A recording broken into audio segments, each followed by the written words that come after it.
If you were one of these combat veterans down in D.C. berating and insulting troops about how they need to disobey orders, I first want to say genuinely thank you for your service. But the very conflict, the war, the combat experience that you received your badge or maybe just deployment from, unless you're pushing your 90s down there and you're a World War II vet, those conflicts in which you derive all this righteousness and self-respect for you to be able to say the things you're saying, if you recall, it was not actually congressionally approved. There was no congressional declaration of war for any of the wars in Iraq or Afghanistan or the global war on terrorism as a whole. On top of that, we were straight lied about why we were going to war with one country and lied too about how the war was going in another. So if Congress didn't vote on it like the Constitution says, then those conflicts would be unconstitutional.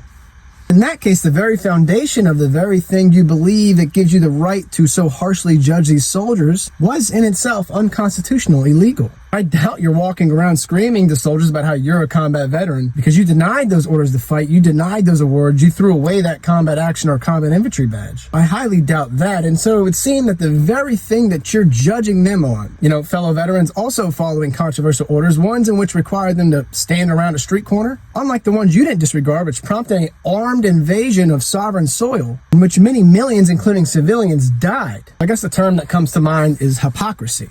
You got the service and you lost your sense of identity, belonging. And you found one in being aligned against the current president and his policies. But if anybody understands following orders, especially ones in which there are no atrocities being committed, again, unlike yours, then I would just rethink this whole middle-age crisis that you're going through, where you're so willing to use fellow veterans as fodder for your own social media likes and follows, just to feel a sense of belonging and self-importance again.